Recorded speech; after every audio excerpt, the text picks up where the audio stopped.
Hey, what's up, guys? Jacob Lawson, owner of Extraordinary Flooring and All Things Extraordinary. On the Wolf Den podcast, we're going over all things entrepreneurship, business lessons, life lessons, how to level up in health, wealth, relationships, and purpose, and how to take your life from ordinary to extraordinary on the Wolf Den podcast.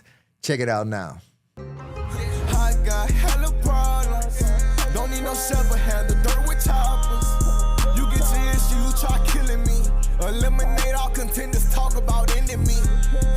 Got Glocks and Drakes, them bullets sped out. Yeah, the mortician can't get the lead. All right, guys, we are back in the den, and today we have Mr. Jacob Lawson, owner of Extraordinary Flooring. Nice to have you here today, my man. Thanks for having me, fellas. Of course, we have co-host Austin Abear, Duncan Martin. What up? So we gonna get into this, and we gotta start off pretty hard this interview. Let's get it. What's your definition of success? I love that.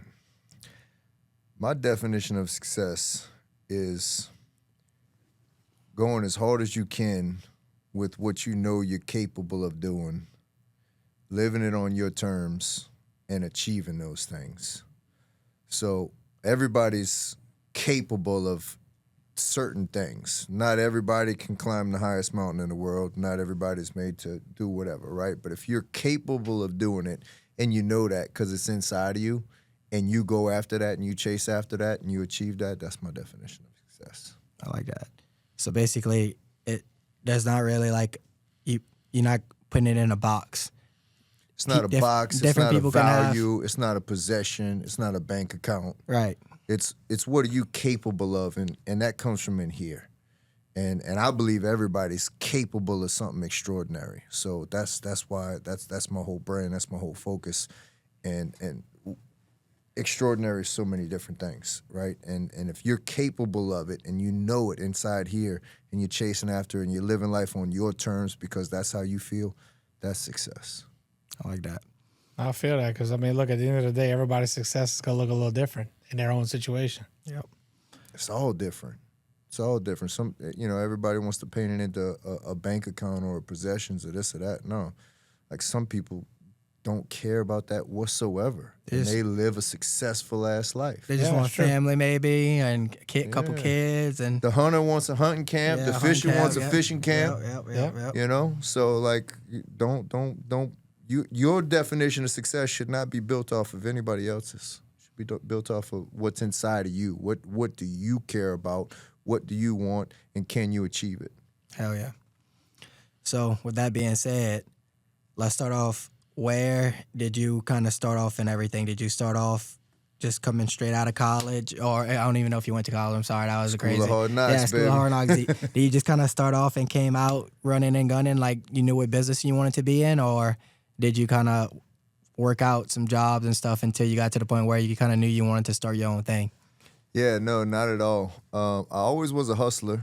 Learned real early, like teenage years. Like first things I wanted was like a Red Lion Chrome bike at like 13, right? And my mom's like, I want that bike over there. She's like, go buy it. I'm like, well, what? You're not gonna buy it for me? She's like, hell no. She said, go make some money. I'm like, how am I supposed to do that? I was like 12 years old. She's like, call this one. Tell them you cut the grass, wash the car, clean the garage, whatever it is. Go make some money, right? Yeah, if you didn't pay a part, you gonna work at the turtle pond. At the turtle pond? Oh, dude, yeah. I do. That's child labor out there, dude. They extort them kids.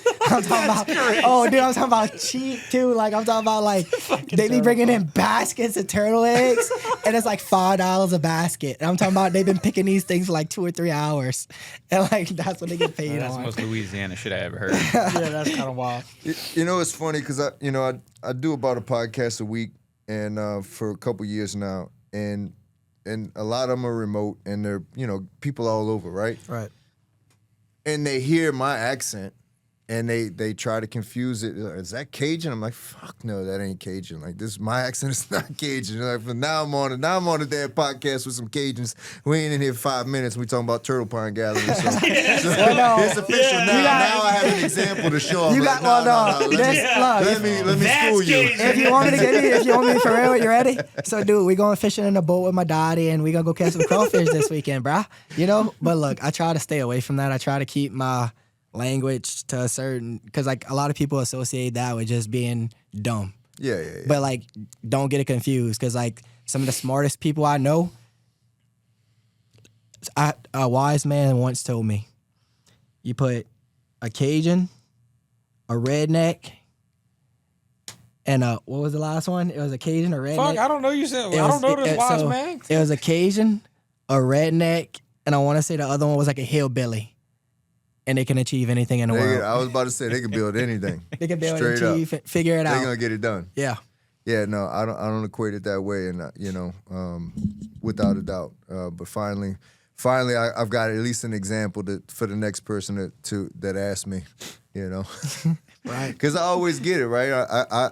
I don't think I have an accent at all. No, right. I don't but think the second I step out of here and talk to somebody else in a different state, that's the first thing. Any state I ever go to, where you from? Like they start. Well, where are you? If you comfortable saying that, where are you initially from? Like the West Bank of New Orleans. Oh, okay, New Orleans. So grew up, born and raised in New Orleans, right on the West Bank of New Orleans, live right on the East Bank of New Orleans right now. So I call it the gumbo pot. Yeah, I mean, I feel like all that area though, like because he's right next to Luling, like Evan and all of them. Yeah, boys. I mean, they don't. Y'all all kind of talk the same. Y'all have like more No, of a because proper. I don't find you really have an accent. No, that's what I'm saying. No, But but I sound mean, look, normal. that's compared to us, we. yeah. Well, that's what I'm I saying. think that's because y'all are from down here, Well, man. yeah. Because when I even went back to California, they were all laughing because they're like, your accent came back. I don't have an accent at all. I don't even sound like you guys do. But they hear you say y'all or anything like that, and they're like, y'all, what you mean y'all? They freak out about it. Like, it just sounds so different to them. But down here, like, I can hear you guys. Your accent's pretty strong.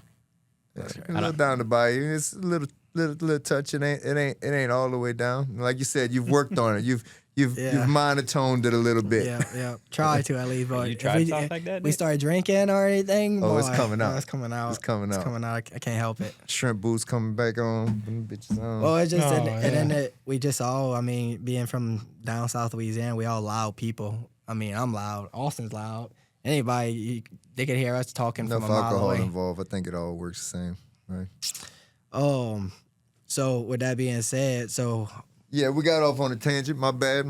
But no. So right out of high school, my dad worked offshore my whole life, offshore and overseas. I jumped in, followed his footsteps. Instrumentation and electrical. Went offshore for a couple years. Did some work in Africa.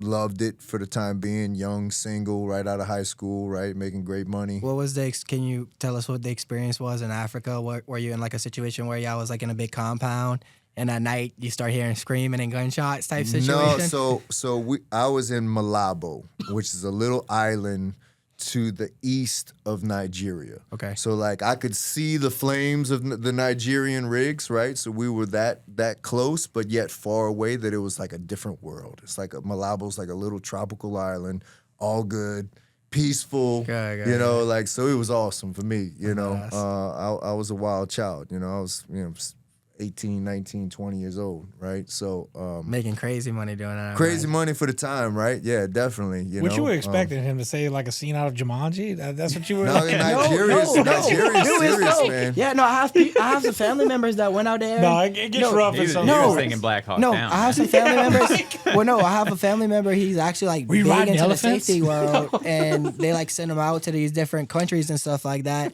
And he had to go to Africa. Was one of the ones he went to. I don't know what part of Africa he was in, but he said he legit stayed. They had to stay in a concrete compound. Yeah, they with get escorted guards. out. Yeah, with guards Yeah. always You got protecting. barbed wire around the oil rigs. You got armed guards. You got drivers. Yeah, you got the whole deal in Nigeria and some of those other places. Yeah, But luckily, I got the fairy tale experience of the deal. So, That's awesome.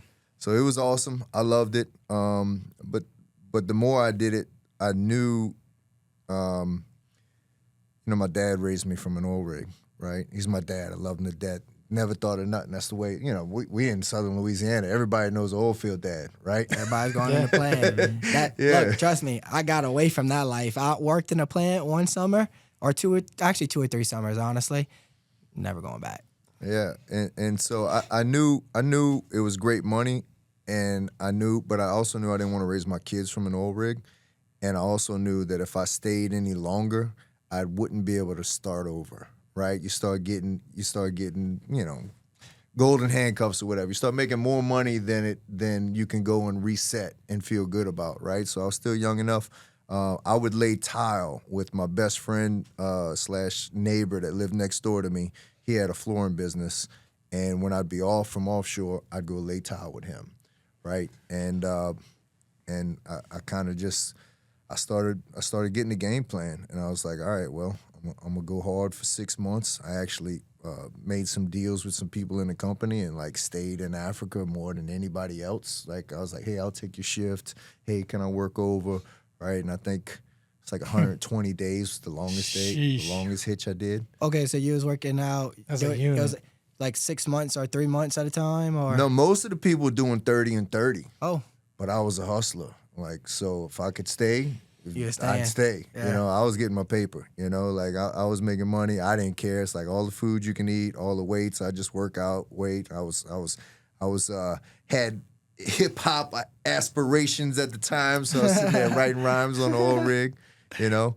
And you know, it's single man's life, and that's what I call it. I really call it a single man's life, you know, because, man, you know, happily married was few and far between. There's more guys out there running for the phone trying to go call their old lady because they worried about Jody being over there than anything else, and that's a miserable life. dude, right there, man. you just hit it on the nail. Like, I know a bunch of guys that go Jody out. be getting around. Jody be getting around, bro. Jody be getting around. He knows the offshore route, oh, yeah. baby. Jody be running through all them hoes. I know. I just know. I know a few guys that go out there, or even the guys that do go out there and they meet these older men. They like, so what marriage you on? Oh, I'm on 4, 5. It's like a fucking bingo Yeah, game. yeah. Like that's like a normal question for them. And I'm like, the fuck, like what? Why you ain't stop at like after 3? Hey, but Yeah. you know what's Like, crazy? figure So that that out. scenario you said, like you go on these work binges of like 120 days. So we had a guy that would do the same shit. He used to work for us. He would go out on a boat and he would work for like This is whenever y'all had the oil field stuff. yeah. He would work for like 6 months straight. All right. Come in, he'd ask for 1 week of vacation a year. Come in for a week. Hey, this dude would wild out. I'm talking about rent a penthouse at the casino. No. Listen. Hey, women ball out. He would spend $100,000 that week and fucking go back on the boat for another 6 months. That's crazy. Hey, dude would drive a badass Mercedes to the fucking shop, park that shit for like 6 months. He'd come in, drive his Mercedes for that week, and then go back. Like, dude, like, yeah, like that's Well, I've heard stories like that. dude, was he crazy. making- what- Ball out for listen. was he making money though? Yes. Was he yeah. still like profitable? Oh fuck! I don't give a. I mean, honestly, I don't know. I'm not. Did he just come back home? Who gives a spending- fuck? I wasn't sleeping All with the him. profit probably went up to left and right. Yeah, he's now. making money or Those not. weekends, you know? I'm just wondering if he was able to save some money and put it to the side or I something. mean, I don't know. 6 months on and 1 week off, yeah. Like you, Yeah, it's he's real paid. hard to blow that money unless it's like a Dennis Rodman Well, weekend. that's what I'm but, saying. you know, it Listen, sounds he like has that's no. what it was. I mean, yeah, he might have had a. I don't even remember his story, but what his living conditions were. But I mean, at that point, you ain't got bills. Kind of like yeah. You ain't got a whole bunch of bills. You're living on the boat. I mean, we're providing the food for the location. It costs you nothing while It's you're out costing there, him nothing. you So know? he's just piling money away. Well, like I said, he would go. Look, he would literally tell me he would spend $100,000 for like 5 days to ball out in a penthouse with a bunch of whores, probably. I mean, and No doubt. Some people just live. Some No people doubt. really do just live different though, because that's how my boy was, the tree cutter. That rest in peace, Tristan. So he would, dude. I love the dude. Great kid, great guy. But dude, this dude would go make like buku money cutting down trees, and then literally he's taking a whole friend group and paying for everybody, a bunch of baddies. Hey, let's go to Cancun this weekend, and like he's just dropping. hey, but you know what the crazy part about that is? dude would ball out like that, 100,000 in a week. But then when like sometimes I go see him, like I went out on the boat one time. I'm like, oh, what you doing, bro? Which is nothing against it, but like he's doing all this wilding out shit while he's home for a week. And then on the boat, like he's sitting there, like when I went out there one time, he was reading the Bible. And I'm like, hold up, bro. He was repenting. Whoa, dude, yeah, straight up. I guess it takes him 6 months to recoup all that, but hey, wild out, he would ball out, fucking hoe out, whatever he got to do. Like, I mean, dude. is Mardi Gras every time he comes back. He'd come back, and it was all like, I was like, oh, what's happening, bro? Oh, nothing, man. I'm just doing my Bible study. I'm like, oh, that's cool.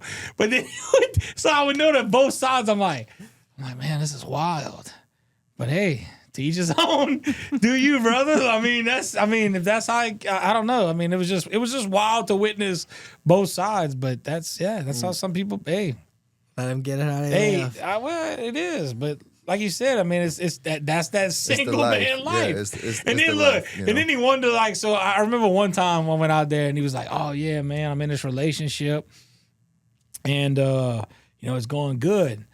And so I'm out there. He's like, he shows me a picture. I'm like, oh, let me see. Let me check out. I'm like, okay. And I'm thinking in my head, like, oh, this bitch is totally cheating on this dude. Oh, like, dude. sure enough. The next time I seen dude, he's like, yeah, it didn't work out. She was a You whore. think? I'm like, bro, all you fuck with is whores. What you mean? Like, yeah. So are you surprised that all you attract is whores? That's what that's gonna happen? I mean, that's crazy. Sold in the fairy tale at Visions. Yeah. You mean to tell me That's you just picked like up a chick visions. at a strip club and she wasn't wife material? That's crazy. She was gonna give it all up, as soon as he quit. She was gonna give it up. She So- promised He him. was gonna save her. So you was going. Yeah. Not this one. Let's get back on track a little bit. All right, guys, let's take a break from Nick Shenanigans to talk about today's sponsor, Axis Machine Works. Precision isn't optional, it's everything.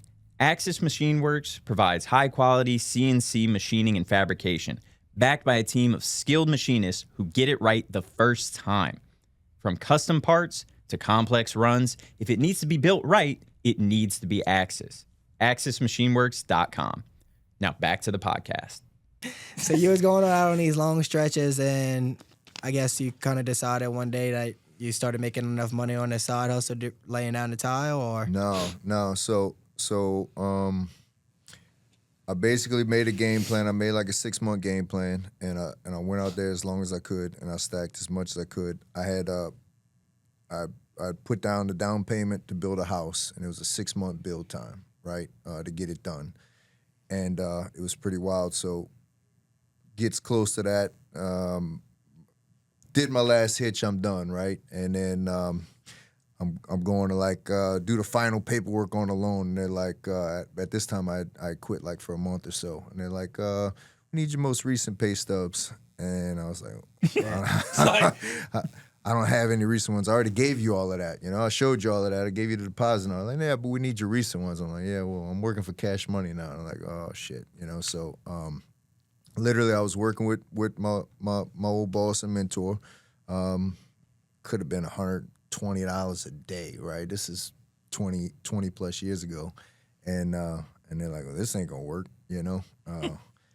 and I think I had like 30 days to come up with like 10 G's, and went to my dad, and I was like, hey, and he's like, sounds like you got a problem. Sounds like you better go make some fucking money, and he's like, come back in a couple weeks, let me know how much you got, and I'll see what I can spot you, and I think I hustled up like half of it, I just started hustling some jobs.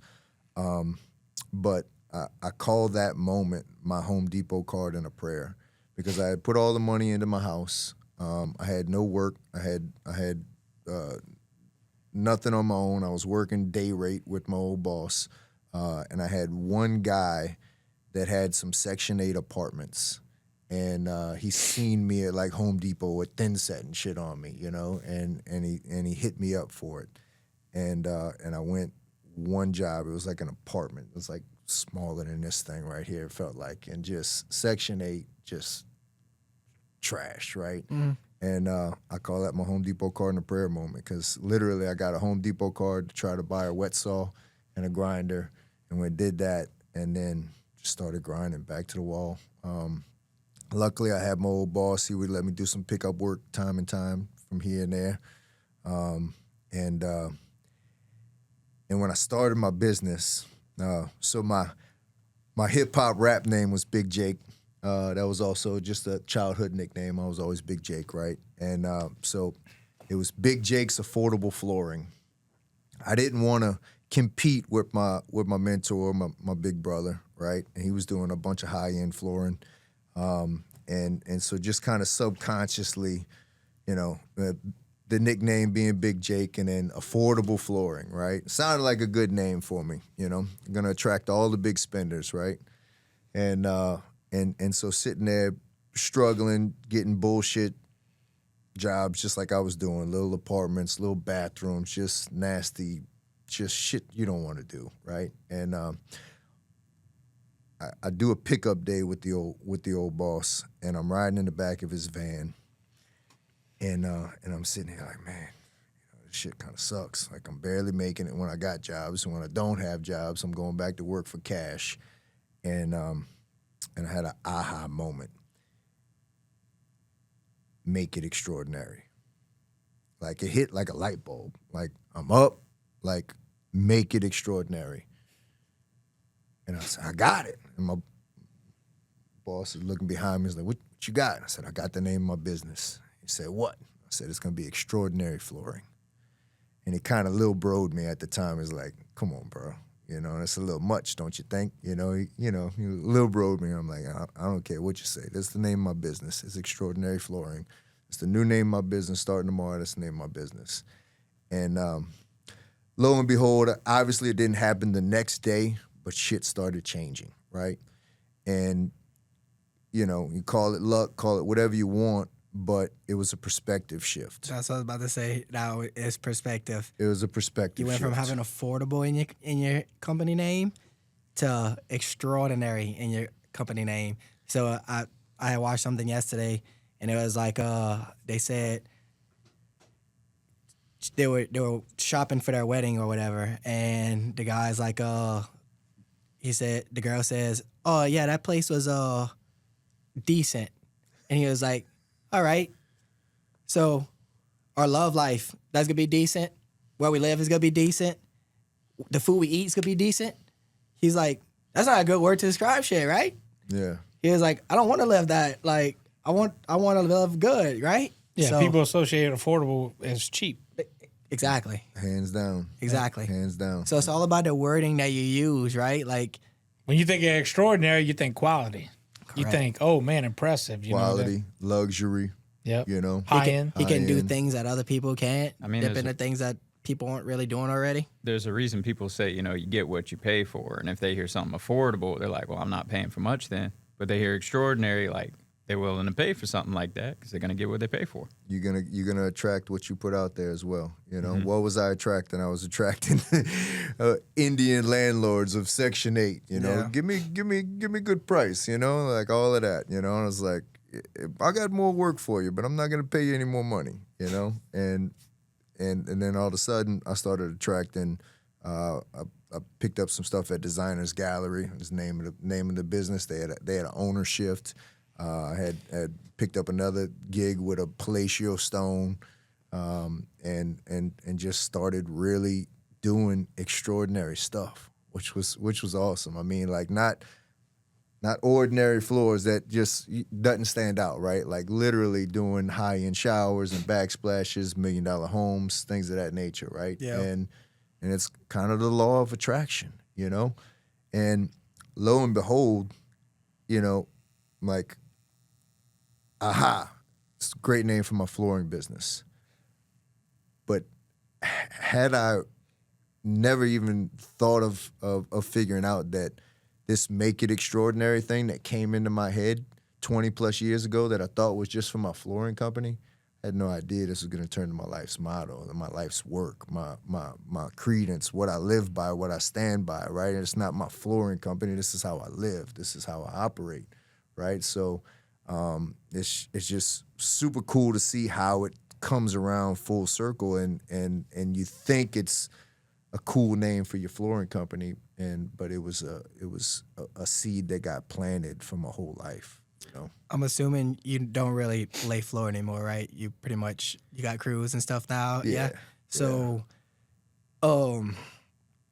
how hard was that process for you to go from you actually laying out into building those crews out and actually getting people to basically delegating your work, right? It's all a learning progress, right? The the cool and crazy part for me is I was in business less than 2 years, and I had about 4 or 5 guys working for me, starting to roll, and then you start getting to that 4, 5, 6 guys, and even though you're trying to work, you can't really work because you're trying to point this out and point that out, and then you start figuring out like it's almost useless, you know? It's like you drink an energy drink because you're ready to go lay some floors, but you can't even lay the damn floors because you got to do 10 other things, you know? So I started to get to that point, and then bam, Katrina happens. So I was less than 2 years in, and Katrina hits, and we were just starting to roll, just starting to get rolling. And then, you know, we had the little hiatus, right? It was a couple months before anybody could even start doing work, right?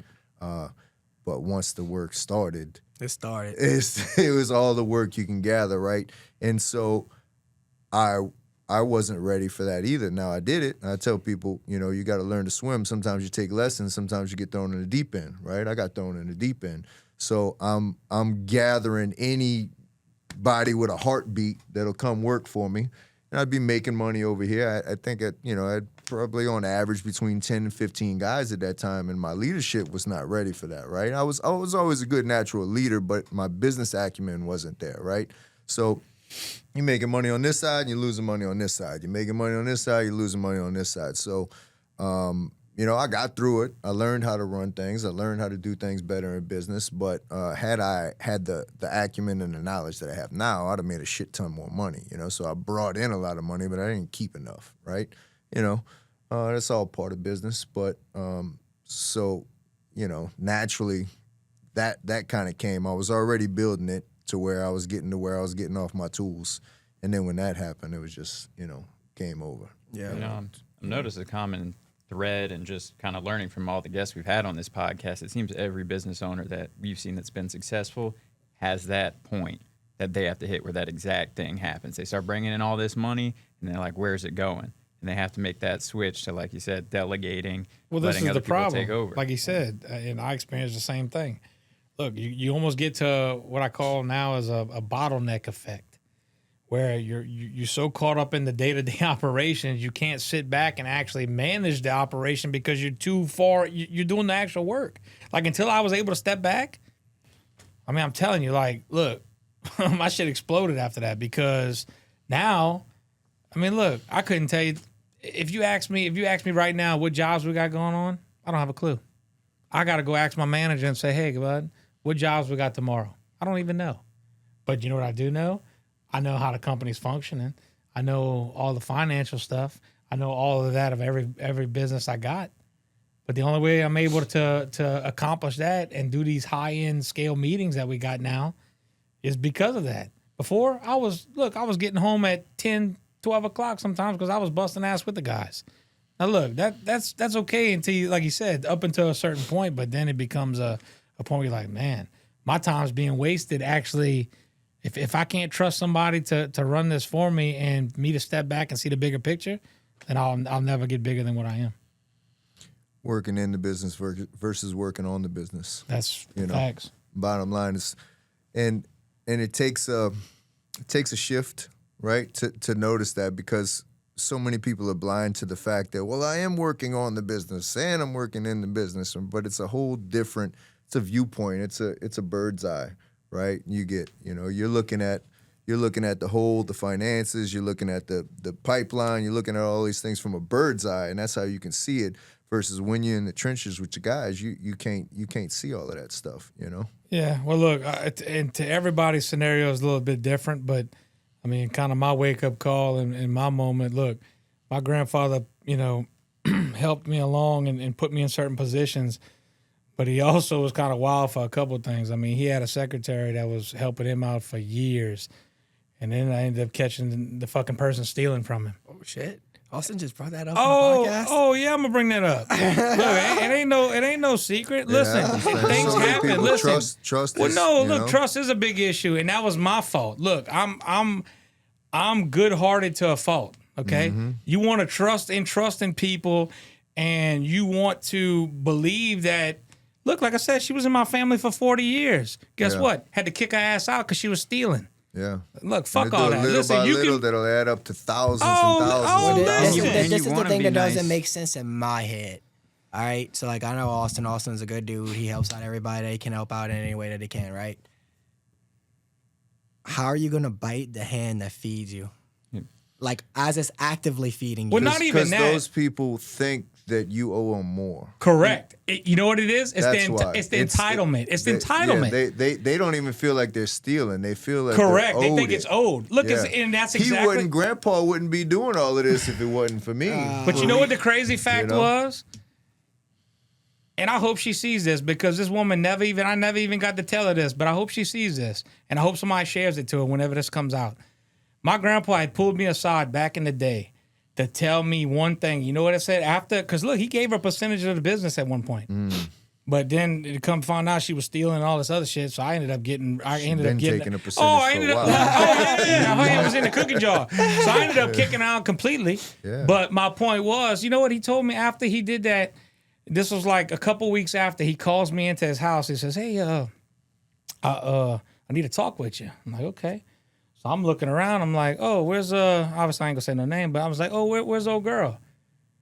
And she says, "Oh, I had to send her out. You know, I'm not.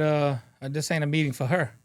I said, "Okay, well, we got to talk about it." So I sit down. And he says, "So how you think the job she does for us? How you think she is?" So well, I mean, I think she does a good job. At the time, I didn't know any better. I said, "You know, I think it's gonna. I think she does okay."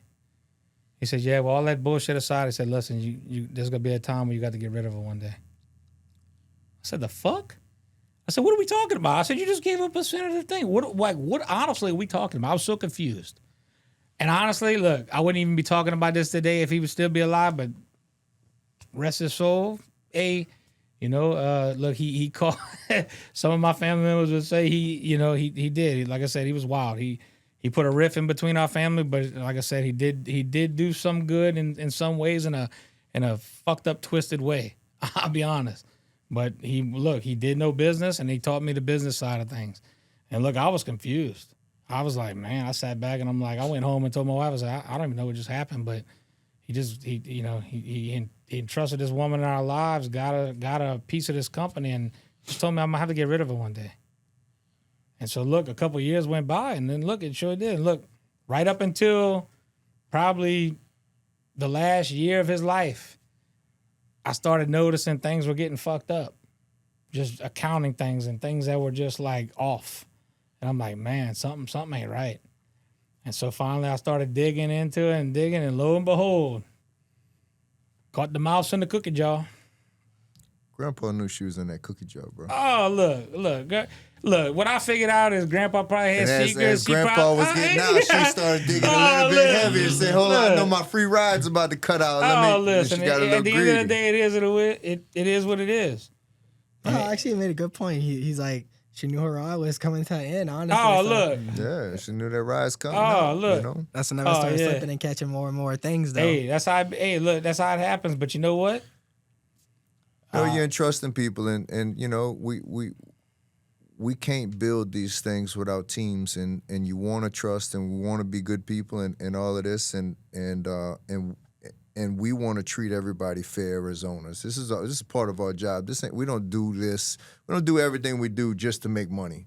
We do what we do to also take care of people, right? You know, we have a lot of people as owners that we have to take care of, and it's very important that we do that. And we try to do it to the best of our abilities, right? And we depend on a lot of people, and unfortunately, there's a lot of people that feel like they deserve more, right? And in so many ways, they could be right, and we want to give them more, but sometimes, unfortunately, that the more ain't there to give, right? And then that's unfortunately when some people start, But you know what's looking for sad? angles It's so cliche in a way because that's every story ever. You always hear this. Somebody entrusts somebody for all these years. Look, I had a buddy of ours, and he works for this guy that has a pretty large company. Had a secretary, similar situation, kind of handle all this stuff. This girl ended up stealing $20 million from him over the years. Like, God damn. I mean, it's just like, but you know what I'm saying? How does that even, Luke? How does that even How much money was this dude making A lot. for him not to They're making a notice lot, but that? it's not. You don't notice when you. I mean, dude, even if he's making To the tune of 20 million, depending on how long your stretch is, Yeah, that's thousands. But what a I'm week, saying you is, know? but what I'm saying is, this is how it gets. Yeah, 20 million. But she's not just your secretary at that point. I'm sure. Look, it was a, oh, hey, this is my side piece. Probably that's why it gets away, because there's secrets involved in that shit. That's how that happens over years. Yeah. I mean, look, man, it's. I mean, people villainize business owners all the time, but they don't realize, like, you know, business owners are out there caring for people. They want to give people the benefit of the doubt, because we've had similar situations happen at our company, you know, that we didn't even discover until my brother came in and started teaching. So we got a contract labor company, right? And one of the other things we used to do was teach these safety classes. So we get the guys certified before we send them out. Well, my brother gets out of college and he goes and gets certified to teach these different safety ratings, and he comes in and starts teaching classes for us. We had a whole department that was supposed to be teaching those classes and recruiting guys. Well, now my brother's in there, and he's in the room right next to him. These people didn't realize he could hear everything they were saying, right?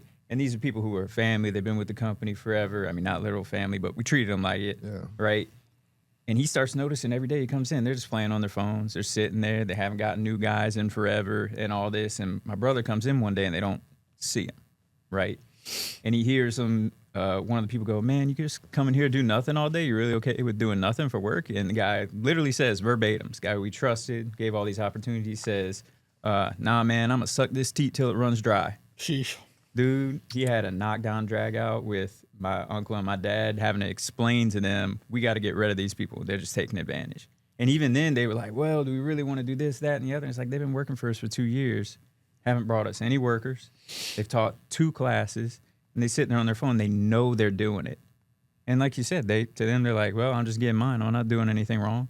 But it's like you stole 2 years worth of salary. That's what And if you let them do it, they do it. And that's why business shouldn't be, family is family, but business is a team, right? And if as a team player, if you're not pulling your weight on a team, you got to go. Right? Family, sometimes you can't divorce your family. You can't get rid of your family, right? But as a business, it should be a team. Even if you got real family in your business, they part of the team. Yeah. And if you get booted off the team, you still family. But guess what? You can't be on the team unless you play in the position, you know? And that's where a lot of people get it wrong. And, you know, you look, I got people who've been with me over 20 years, you know, and I love them. Like, you know, they are family outside of business, but in part of the business, they're part of the team. Correct. And if you don't handle your business on a team, then you can't play your position. Yeah. You know? Mm-hmm. Can't catch the ball, you can't be on first base. You know? That's fair. That's true. I think it's more of a problem these days, like what you're saying, that is just like more of the younger kids, they don't even want to work these days. So it's just like they're lazy. So like they'll take advantage, like how you were saying, like playing on the phones and just doing things like that. They just so caught up in this social media world and everything else, and they'll go. I know guys that work. Actually, I think the same scenario what you're saying. I know guys who go to work every day, and they like sit like kind of like the same scenario that you have downstairs, like with Lloyd and Josh and all.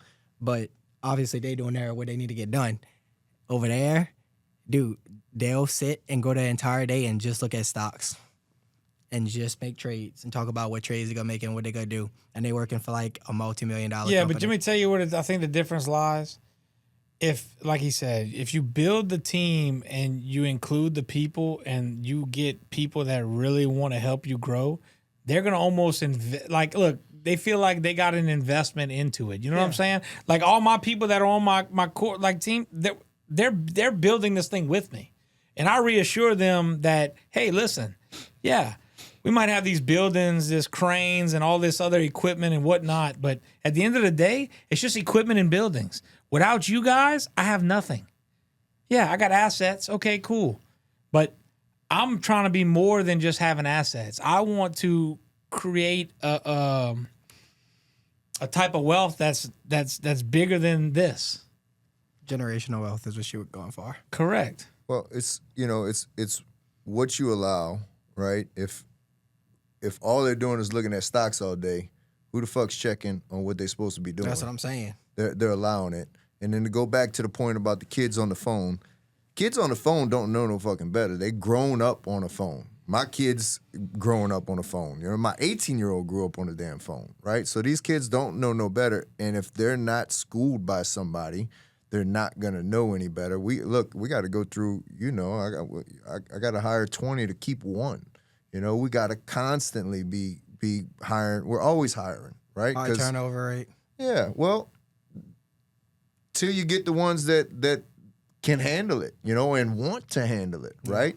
And then, but even the kids with the best intentions, if you don't tell them and school them and show them what the hell is going to be done, of course they're going to be on their phone, you know? And if you don't give those same guys that's watching the damn stocks all day something to damn do and something that holds them accountable for what needs to get done, you're fucking right. The boss ain't watching. They fucking chilling. Well, you know, it's the biggest thing. And look, I embrace it, which obviously, but like I gotta, you know, they'll have guys that say, well, man, why is so-and-so moving up much quicker than I am? I've been here longer than him. I said, well, so-and-so's taking the initiative. That's the difference. Take the initiative. And listen, I'm going to say it again because I want to say it because I think you would appreciate this. If you're not willing to do more than you get paid for, you'll never get paid for more than you do. Listen, I say this because it fucking drives people crazy. It drives people crazy. I don't remember who exactly said it back in the day when I seen it on TikTok, but I'm telling you, to me, that hits so hard owning a business because I see it and I live it during the day.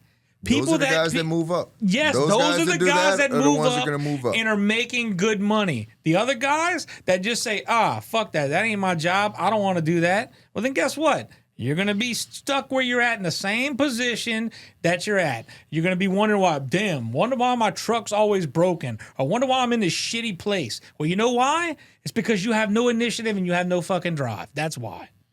Yeah, look, I like hustlers, man. I'm a leader. I'm an inspirer, and I tell people I don't care if they just walked in this door this year. They can be making more than you by next year if they come in, they hustle, they learn, they grind. You know, like just because you've been here 20 years don't mean nothing. You know, it means something, but it don't mean that you got to be at the top because you've been here 20 years. No, if you laying on your leg, if you not playing the position no more, guess what? You know, it's people don't stay in professional sports forever. And you know, and look, it's fine. Somebody comes to a company and they bust their ass and they're still not getting anything for it and they're complaining. But what pisses me off is when somebody comes to a company and they're complaining about not getting bumped up or anything like that. But they came to the company and all they did was, like you said, fuck around on their phone, stuff like that. They're not trying. Then they're like, well, how come I'm not getting a promotion? I've been here a year. It's like, because you didn't do shit. Well, look, I think people often misinterpret the way they perceive their self-experience, I would say. And the way I mean that is, listen, just because you've been doing something for 20 years, if you've been fucking up for 20 years, don't mean you've been doing, you know what I'm saying? You can't say, listen, if you've been doing a job for 20 years the wrong fucking way, you're not highly experienced at it. You're doing it shitty. I mean, I don't know what to say. You know what I'm saying? Listen, I've had many people come through, say, oh yeah, fuck, I could do that. I've been operating a crane for 20, 30 years. Oh, cool, man. You know what we do? Hey, we got a crane set up. Let's go, come show us what you got. Bruh, you learn real quick. And they get in that thing. I'm like, oh, hey, bud, hey, come see. Hey, that crane's got to go on a job. You mean 20 years ago you operated an excavator? Yeah, shit. Yeah, I don't know what he did. Look, I misconstrued what you said. I was like, hey, come see. Oh, what, man? I said, he said, you don't want me to show y'all anymore? I said, oh, look, bro. I said, look, that crane's got to go on a job. I said, we'll do some more of this later. I said, but look, they busy. I said, I got to go into another meeting. Man, listen. No, look. Yeah. And I bet it's even worse when they're honest too about it. Well, because they say 20 years, so it's 20 years of bad habits is what you find out real quick. I've even got flagged for something. Well, man, why you didn't correct him and tell him? And look, it's not my place to correct him. If you're gonna come at me and saying you know better, then what? You know, no. If he'd have said, "Oh, how did I do?" I'd have probably told him. But he come in saying, "Oh man, I've been doing this for with a cocky attitude." Listen, bro, that's cool, but this ain't the fit for you. Many interview very well, right? They all interview so good. You know. Oh yeah, yeah. They can do everything, They but interview nothing at so all. well, you know. But we don't hire. Nobody's hired. You're on a probationary period for at least 3 weeks. You know, like you're on a probationary period. We don't start you higher. Then everybody thinks they supposed to start up here. I'm like, I got guys been here 5 years. You're not coming in. I'll start you down here, and in 3 weeks you prove to me that you're worth more than him. I'll give you that money. Yeah, no, I agree. But I with ain't that. starting you at it. We done did it so many times. Like oh man, that's paying more than such and such. He's been here this long, and then they find out, and then this guy comes and he's a damn alcoholic drunk. And Look, we just had a it's guy. I'll give you an example. We just had a guy, and this pisses me off. Because you stick your neck out for That was people. like crazy. No, it is kind of crazy. Because look, somebody, they want to better themselves. They ain't got shit going on at the time. Then they come to you, and then you're like, "Yo, yeah, bro. Look, you got the opportunity to move up. Well, man, I'll go get this certification if y'all allow me to. But look, I can't swing it at the time. I can't afford. Oh, no problem. Look, bro, we looking for people to grow with us.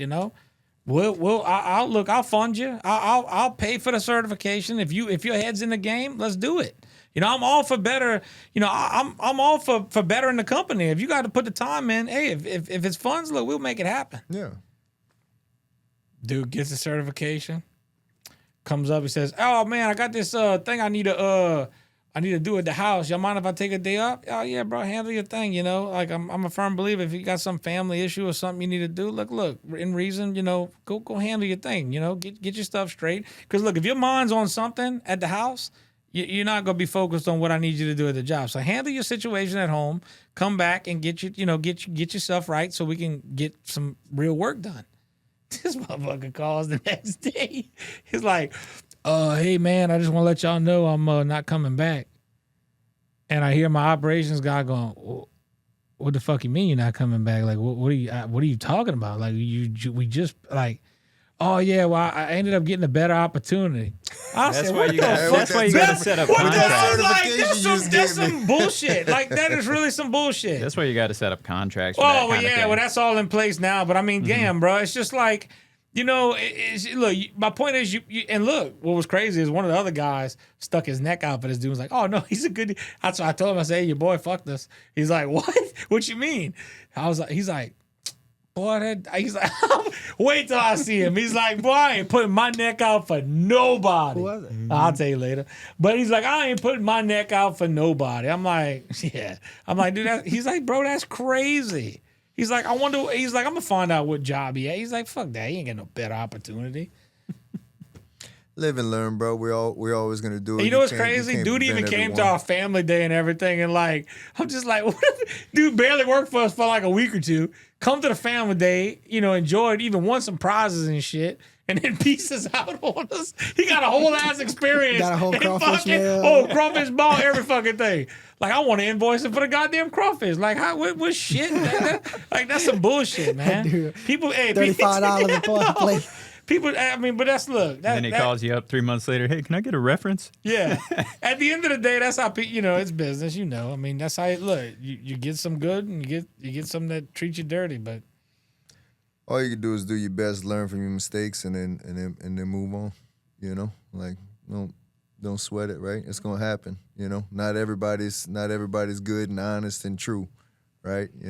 that's facts. So just move on from Some it. people just got them ulterior motives, and they ain't, that's how I see it. Dangle a little carrot in front of somebody and look, like obviously he wasn't there. He wasn't long. He wasn't. But you didn't know what's feel crazy? loyal, And what's you know? crazy to me, they'll jump for like 50 cents. Like I've actually seen a guy jump. I'm like, hold up. He's like, yeah, but they offered me more. I'm like, dude, it's like 50 cents more. Yeah. Like if you would have just worked but this is, and I had this scenario happen, and people don't actually calculate.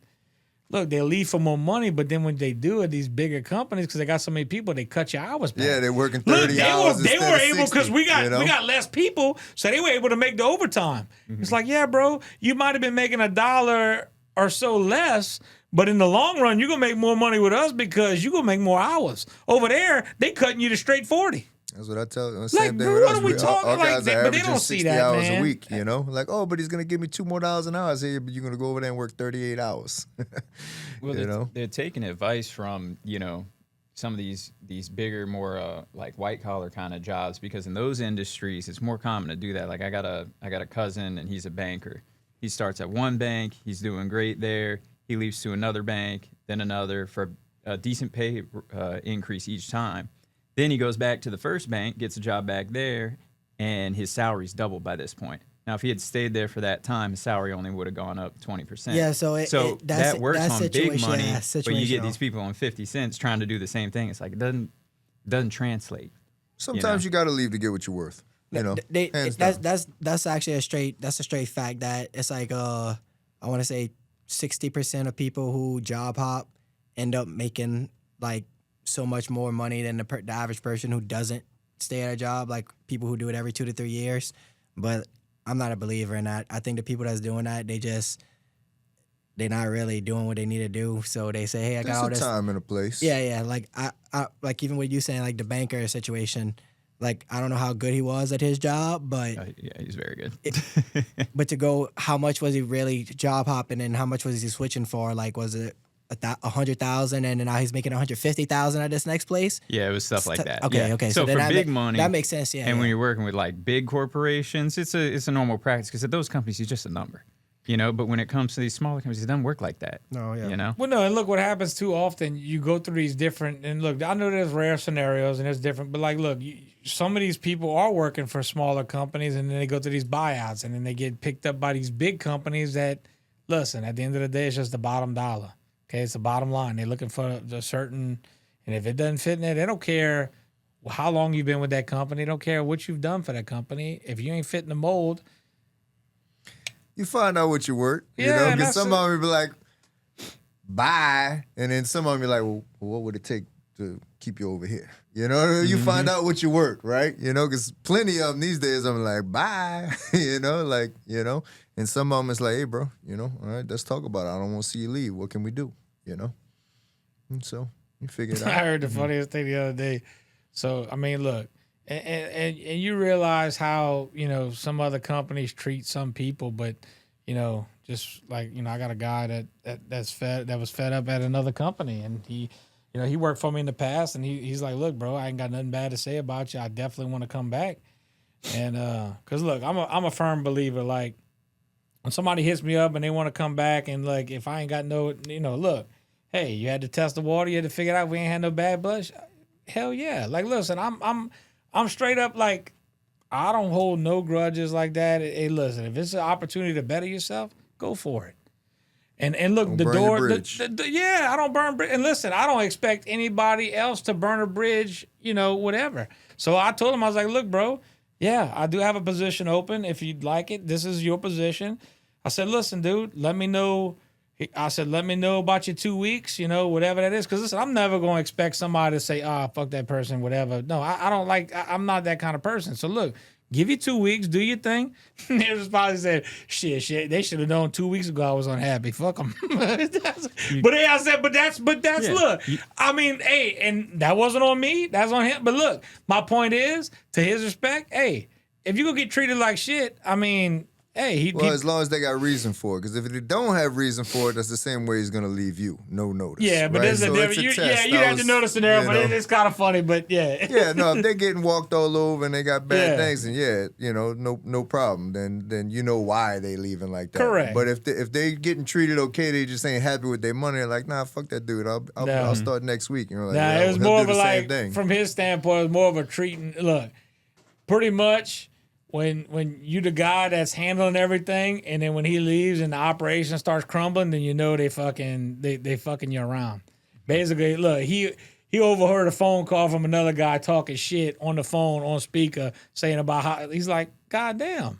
The fuck, I'm the only one doing shit. And you go talk shit on the phone? If the dude didn't even know he was on speaker, he's like, nah, fuck all that. Peace out. I mean, it's Fuck a around, good. find out. Oh yeah, for It's sure. a good policy to have. You never know when you might need to call him to come back and edit the podcast.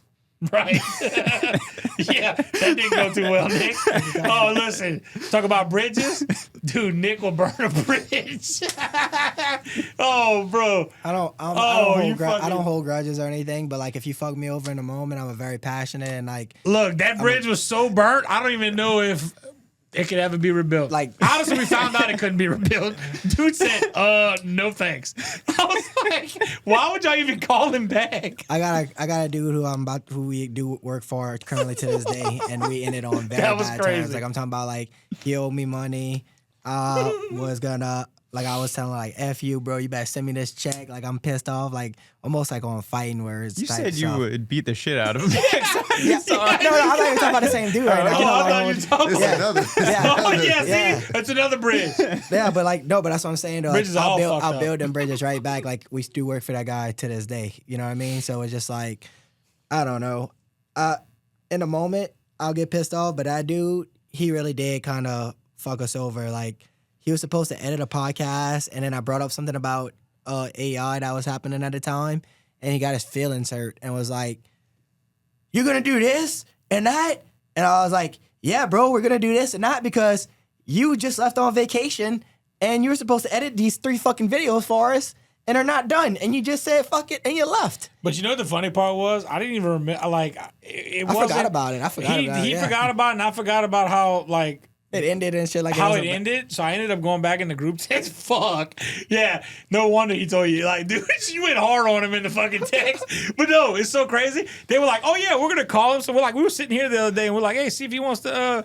I'm like, he's like, you want to call him? I was like, I mean, fuck it. I don't give a shit. They call. He was like, straight up, no. Hard pass. Oh, hard pass. Oh, yeah. That was like, fuck. It's not nobody that we even would have wanted. We just honestly kind of looking around and just desperate to find somebody to kind of take in a position right now that we're trying to fill, just so we can lessen up some work on some of our other guys that we have going on that's doing a lot of the editing. So, but But yeah, we confirmed that he is not on board. yeah, he ain't coming back. We don't want him back anyway. You can put a broken mirror back together, but that bitch is still shattered. You know what I mean? Yeah. Fuck. Nick didn't even have the pieces to that bitch. That mirror was fucking thrown away a week ago. He's still. I think Fuck, he's still yeah, like you had to go to the probably landfill He's still and try to probably buy mad it, at yeah. me, and I didn't even think about Oh, it, dude. yeah. Since probably the day I Oh, sent yeah. that text. I mean, bro, you know. You swear Nick just ran live over life. his dog or something. Like, bro, that dude, fuck, he straight up. He was like, oh, work for Nick? Nah, fuck no. Is that Lone Wolf? Yeah, Lord, yeah. He said, I'm like, oh, shit. I bet. Shit. Nick's like, I don't even think he ended that bad. went back in the day, like, dude. Wow, like, you nah, should've- nah. That was my first week here too. Oh, I saw yeah. that shit, and that was my introduction to Nick, and I was like, "Whoa, this got intense fast." Oh, yeah. Yeah, So that what would be one of the craziest things that you did that you kind of like spent a huge amount of money on that you just was like, this is just like a kind of a pleasure thing for you? Kind of like how we were talking about earlier, how that guy comes back from offshore and he would spend $100,000. I want to know if there's something like that for you, that you ever just had a scenario where you just made a shit ton of money and you just went blow it out or wild out or anything like that. Gamble, I don't know. Whatever floats your boat. I tell people, man, I've been balling on a budget since I was 17. Never too much, never flagrant, but always more than I could. Right? I have some frugal friends that if I had a touch of their frugalness, I'd have a bit more money. But I've always worked my ass off. I've always made money, so I always have liked nice things, and so I've worked hard for them and I've gotten them. Thankfully, blessed in so many ways that also I still invest. I still put money in different places. I'm always investing in my company. I make other investments. I have other hustles. I have other things, right? But I do live a nice life, and I do have nice things, you know. A, by the grace of God, and B, because I work my ass off. So nothing flagrant, but I do as the money grows, so does the lifestyle, right? And the lifestyle is expensive, and business is expensive. The bigger you grow, the more it costs, right? We kind of talk about break points and things of that nature in business, and there's different levels, and I tell people, I mentor a lot of people, and it's what you want out of life, right? And same thing goes into business, right? You can make $500,000 off of a $800,000 income, right? Depending on your trade, depending on what you're doing, right? Or then all of a sudden you can take that same business and grow it to 2.5 or 3 million and only make 200,000, right? Because all your overhead done tripled and everything else, right? Yep. So, a lot of people don't understand that, and so many people that are not entrepreneurs see big business and all they think is just that you're just rolling in dough, and you're rolling in bills, you're rolling in debt, you're signing your life away to make that next investment, so. You see people, cry about a couple hundred or a couple thousand in debt, and then guys like us roll our eyes. It's like, yeah, business ain't for the weak. A couple thousand, shit, wish. Couple 100,000, and so never flagrant, but I do enjoy my life. I do feel like you should enjoy your life. I just did a podcast with a good friend of mine that owns a stone business, and he actually was born here but raised in his early childhood in Palestine, like dirt poor, like kick the soda can in the dirt poor, like that kind of dirt poor, and so that mentality has him to where he's never spent a extravagant dollar in his life, and in that way he's got a couple $1 million business and everything's paid for. There's not a debt. He ain't never put a debt on a thing. He don't believe in financing a damn thing, right? And he's sitting there nice and comfortable, but he doesn't do anything whatsoever luxurious, and maybe he will when he's 50 or 60, or maybe he gets hit by a truck next week and somebody else gets to spend his money. Yeah. Right? So you never know. So I'm like, you got to find that balance in my perspective of enjoying your life, but also saving, investing, putting away, so that it can grow, because you can grow your revenue and you can outgrow your spending as well, so you have to know those balances. You have to know your life costs, you have to know your business costs in order so you can find that balance that's good for you. I've lived a little more unbalanced on the extravagant style than some of my friends that bit more frugal than me, So nothing flagrant, but I do. You still like to have fun. I do like the nicer things. Yeah. But I bust my ass. I've been busting my ass my whole life for them. And that's what and I've had, I love talking business, right? So I talk business with a lot of people, and one good guy I met, Trevor Crowley, RBO Real Business Owners, another great podcast I was on. And this guy's, super successful guy, and he lives on the frugal side. And then at the same time, he's in a few guys that are super, super extravagant and have went bankrupt a few times, right? And he's like, dude, you don't learn your lesson, right?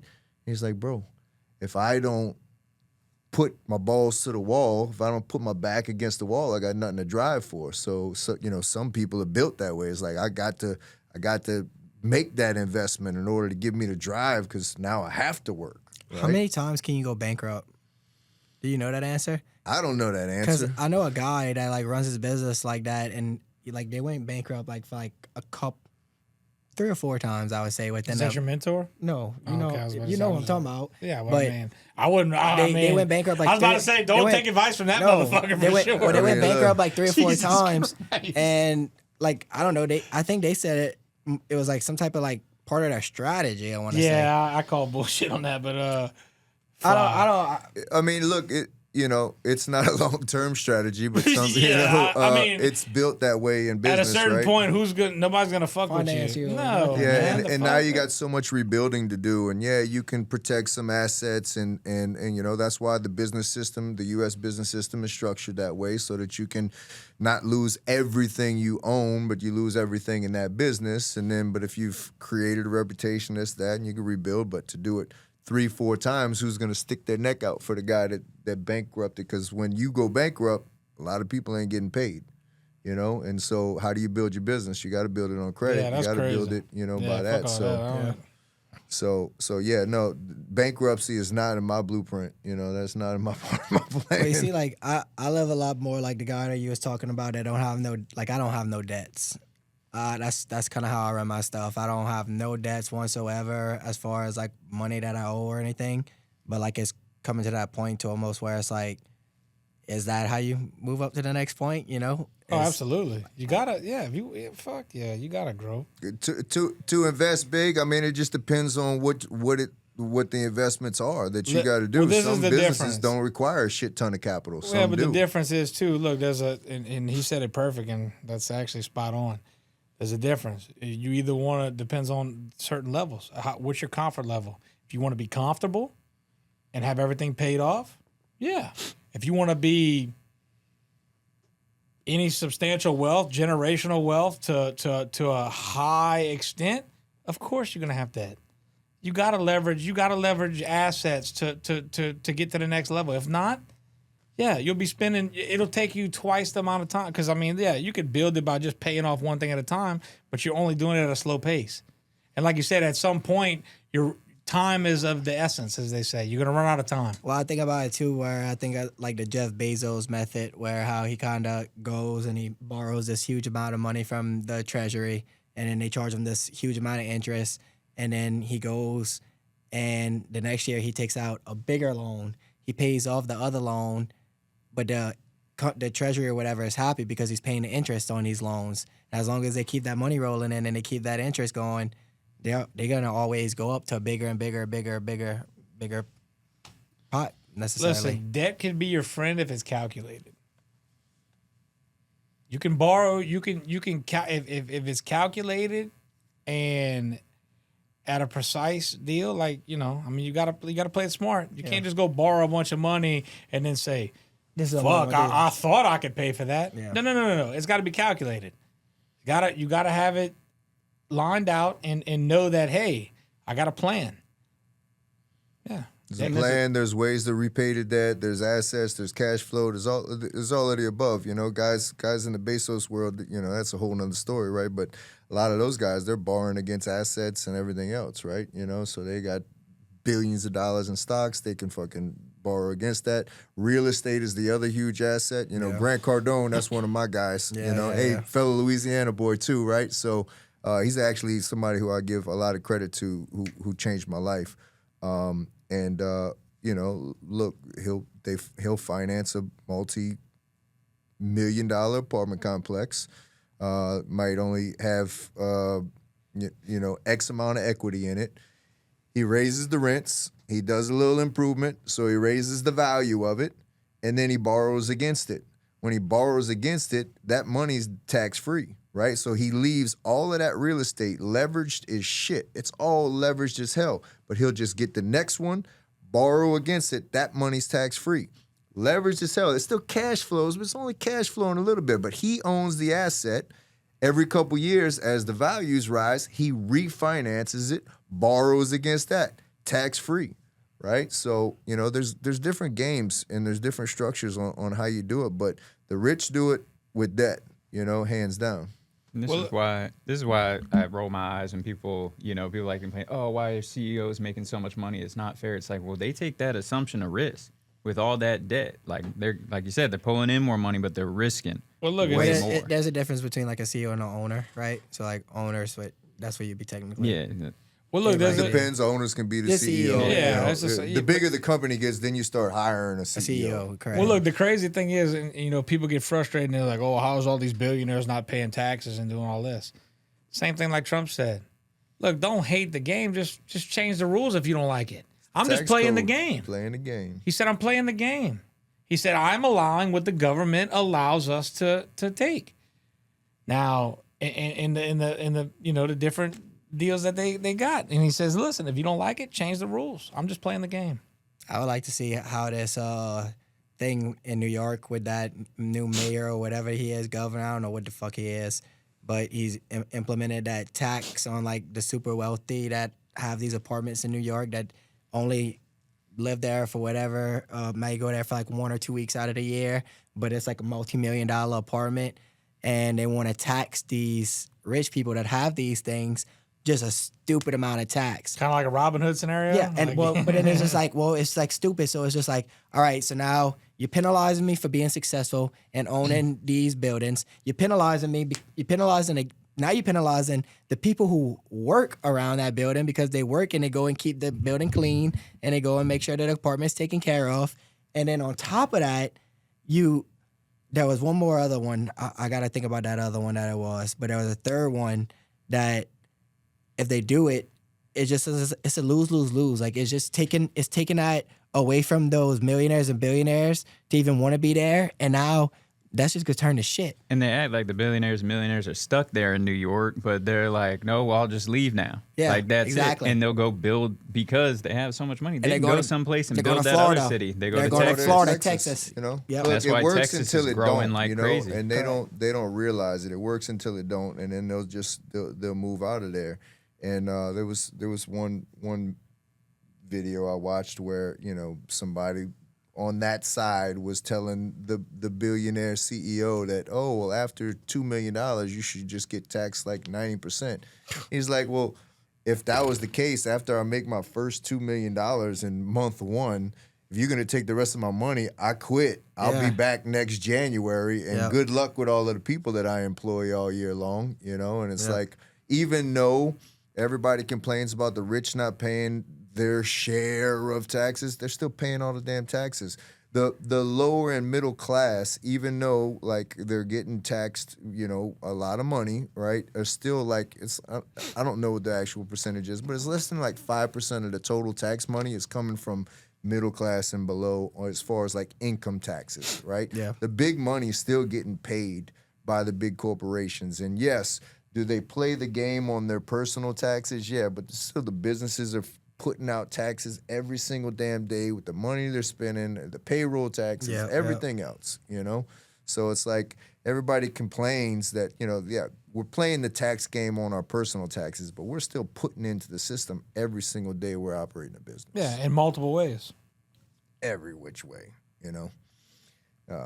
Just came back from Dubai and like literally the only tax they have is you use a credit card and there's a tax. There's no income tax. Yeah, that's there's no crazy. property Yeah. tax. There's no debt tax. I love to there's open no- up a business. And in look Dubai. everywhere you see a luxury sports car. No, it's not even about that no more in Dubai. Well, no, It's- what I'm saying is the wealth is very. Yeah, but they go by license plates now because like they got these supercars and all these cars. So like some of these cars, that's these supercars, their license plates are worth more than their car.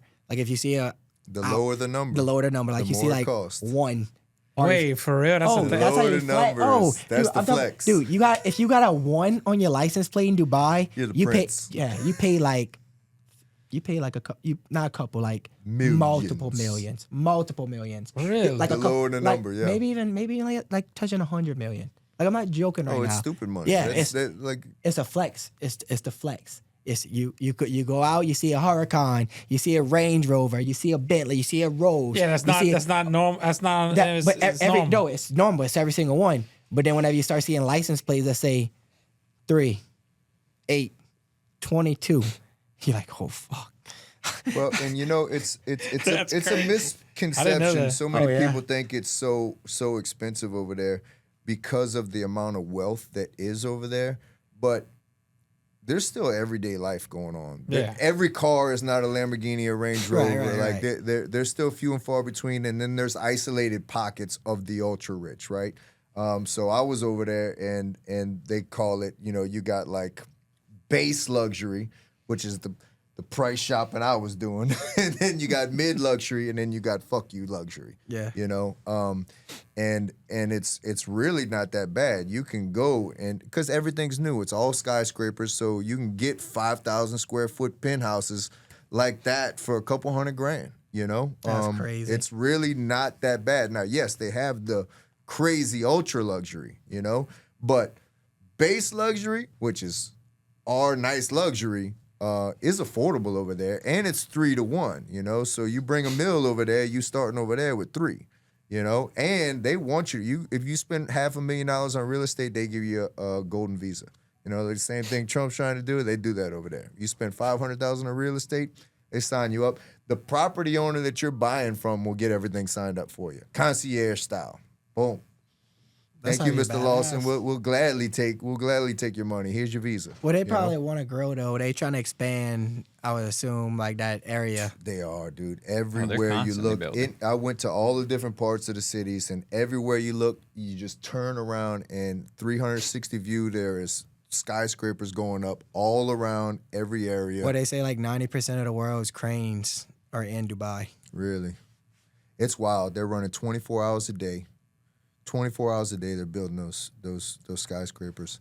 Like, you know, me, I'm a construction guy, right? So I was like, man, I start fucking Googling and need Gemini, some like, you flooring. know, Flooring. what would extraordinary flooring do in Dubai? Like, with a name like extraordinary flooring, you'll do really well. You know, they're like, well, you're gonna have problems with the products, and I'm like, no, one of my biggest distributors has got one over here is Durham, and they're like, oh, well, since you know Durham, I was like, Start calling my boys. I'm like, hey, y'all want to start a business in Dubai? You know, it's nice, man. It was cool. I liked it. You do really, when you're in the city and all, it's like it's totally Americanized. Did you go for business, or you just went for just? I went. I got a chance to speak in Egypt. Oh, you know? wow. I got to go do a keynote in Egypt, and you know, Dubai is like one of the main hubs that'll get you to Egypt. And I was like, right, that's where we're going. That's you know? badass. Yeah, so it was super cool. We did that in February. Egypt is one of the places I would like to go. Did you ride a camel? You did? I fucking Dubai heard. and in Egypt. Yeah, yeah. That's badass. Egypt, I did it around the damn pyramids. How is their you know? food? I dig the food because it's a lot of grilled meats and vegetables, so I can dig that all day long. That's how I live. Yeah. You know, so I was cool with that. Now you got all the hummuses and all of that stuff, you know, that kind of stuff, but a lot of grilled meat and grilled vegetables, and I could do that all day long. So and in Dubai, it's Americanized. When you're in the city in Dubai, it's no different than any other major kind of city. Right, it's Americanized. You got every kind of food, every kind of thing. You know, it's Western civilization over there. You know, Egypt's a different story. You know. This episode of the Wolf Den podcast is brought to you by Marsh Media. Creativity needs the right space and the right people. Marsh Media gives you both. A professional photo studio, music engineering suite, and podcast studio backed by a team of editors, sound engineers, photographers, and videographers dedicated to bringing your vision to life. One location, unlimited potential. Book your session at marshmedia.com today. Now back to the podcast. But I understand it. I think there should be some sort of retribution law that if a big company bankrupts and so happens to get rich again, they should still be on the fucking hook for the people they fucked. You know? Yeah.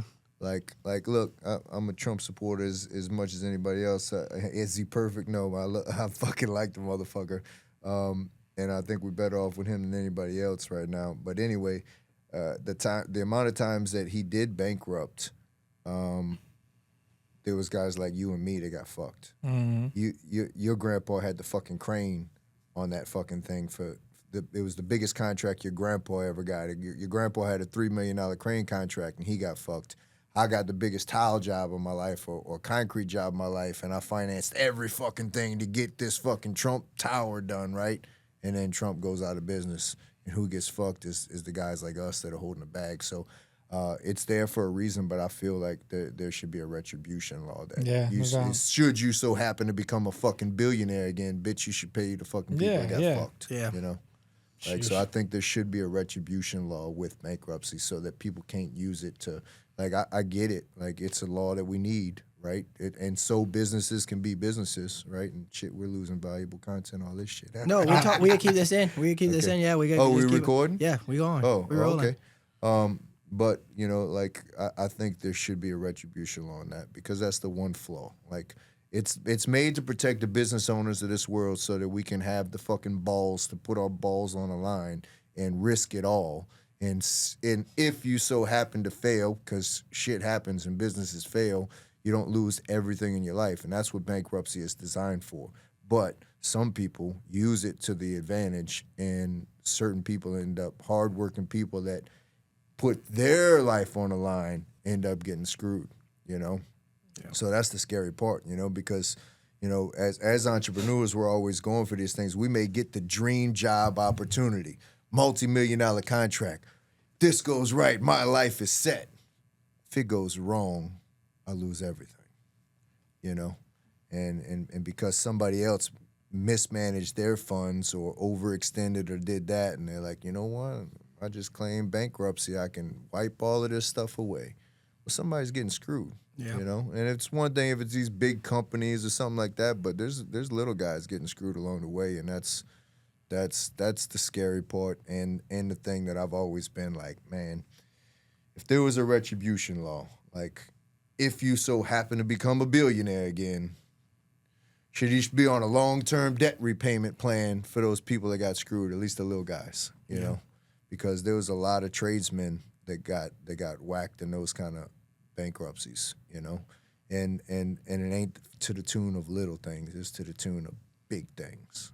And just to let our viewers know, we came back, we had a little bathroom break, and we were talking about pyramids whenever we left off, but we just kind of went on a tangent whenever I got back. But I do want to hear a couple of things about that, and then we could go into the extraordinary, the core thing.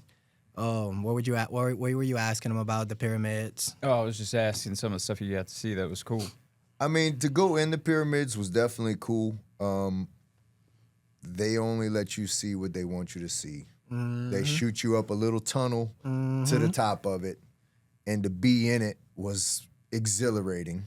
And you should be in a little bit of shape because you're either exhilarated or exhausted. There's some people that make the walk of shame, can't make it up because it's like a damn rabbit hole that they're putting you up. Yeah. You know, and I'm thinking I'm going to go in this pyramid and I'm going to see this big wide open thing. Or this. No, they shoot you up a little tunnel that they carved to the top.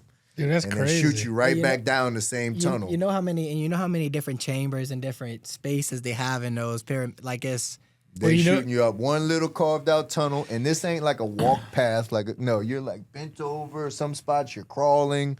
You know, like it was cool as hell because I'm in it, right? I went to the top of it, right? But it's also like, yeah, they only letting you see what they want you to see. Did you see other entrances, or no? You didn't see any. No, that's just they shoot you up one entrance and shoot you right back down. They got the it. same They got entrance. it. They got it. They pinpointed.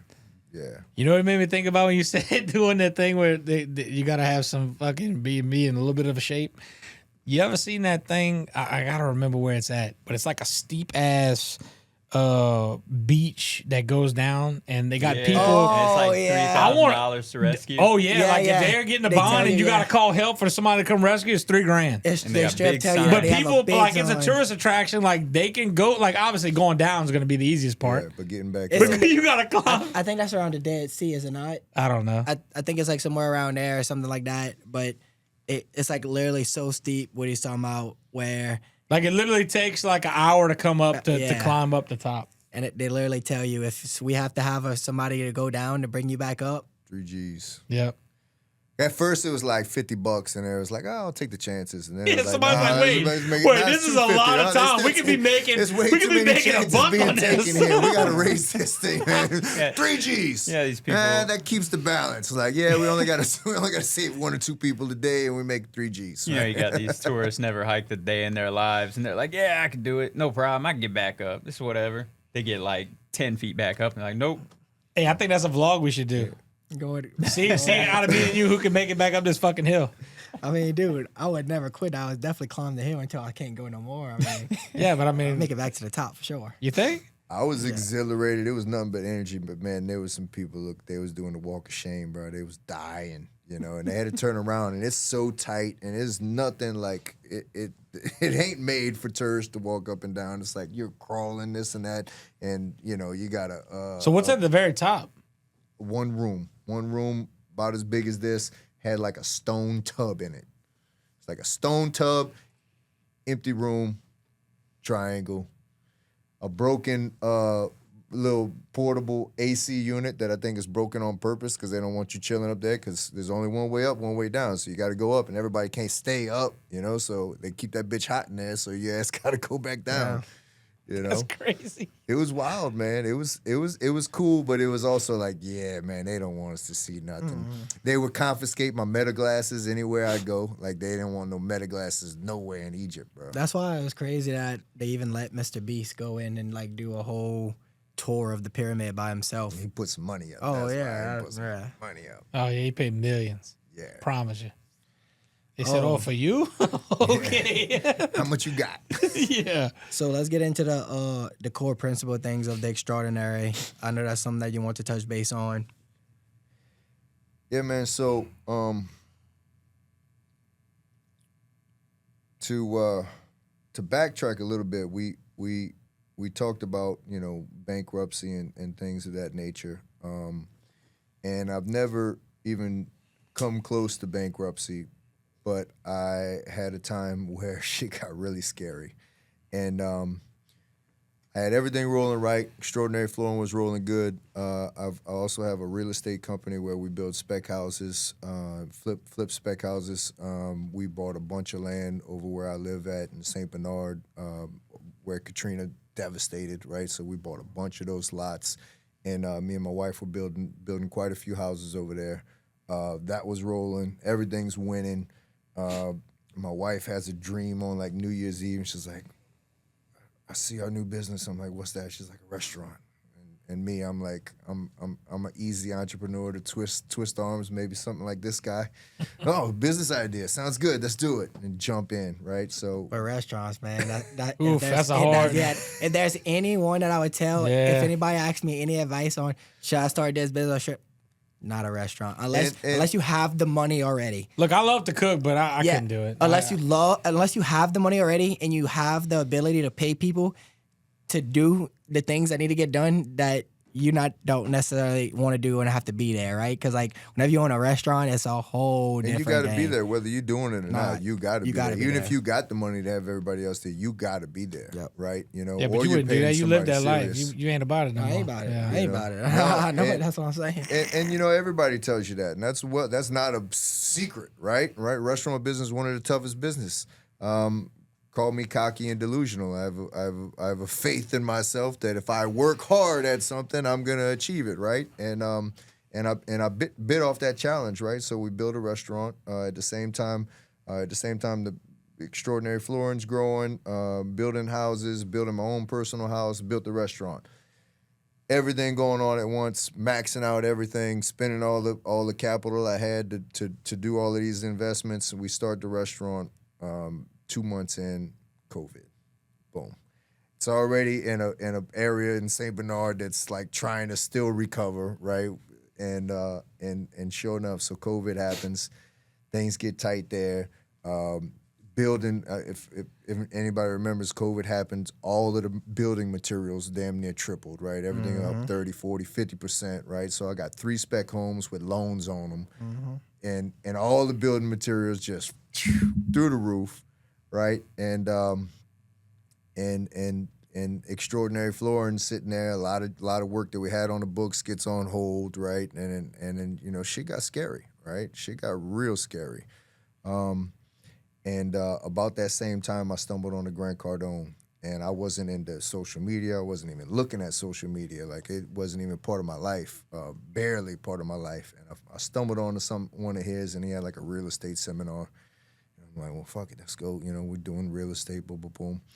And at the same time, I had family in Florida. I went over to Miami there and did the real estate thing, and then I went seeing my family in Florida.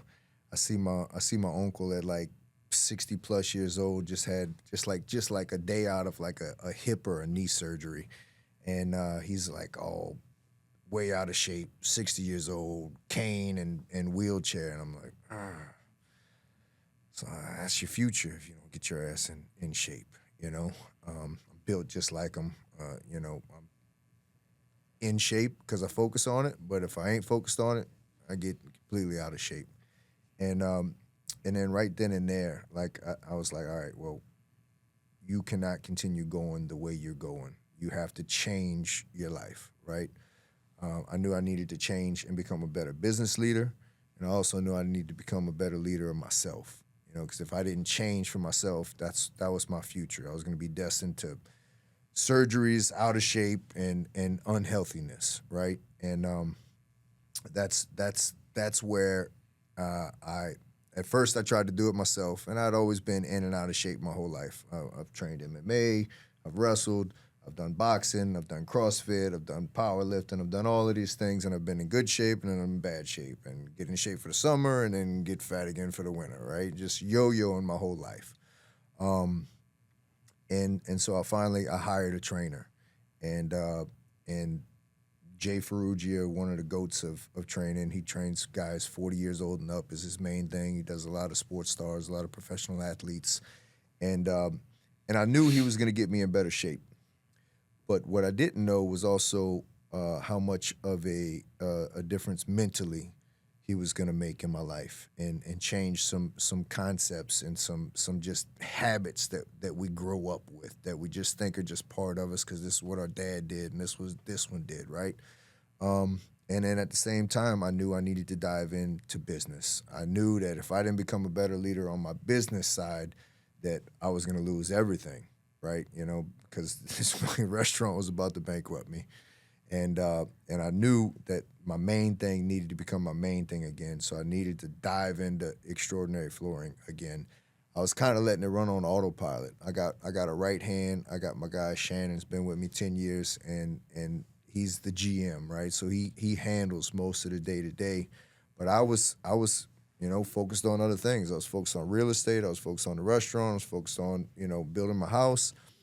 And so that company wasn't growing. So I knew that I needed to change, like, for myself, to be a better person, to be in shape, to be healthy, to be able to be a better leader. I knew I needed to become a better business leader, and I knew I needed to become more business knowledgeable, right? I knew I needed to learn from my lessons. It isn't just hard work and grit and determination. That's what got me through the first 20 years, but it wasn't going to get me through the next, So, like, I tell people all the time that I didn't know shit about business in the beginning. I knew how to work hard, please your customers, do right, stand by your word, and that got me a long way. That only gets you so many levels when you're trying to grow in business, right? You have to develop your business acumen and become a better leader in order to take to those next levels of business, right?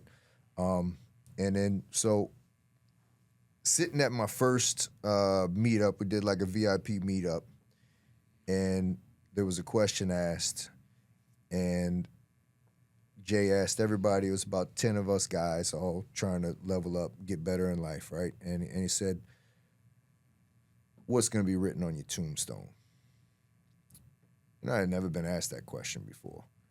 And I had a bunch of guys start going before me. Oh, I was the best father. I was the best friend. I was the funniest guy. I was this, I was that, right? And all of these things sounded fine, right?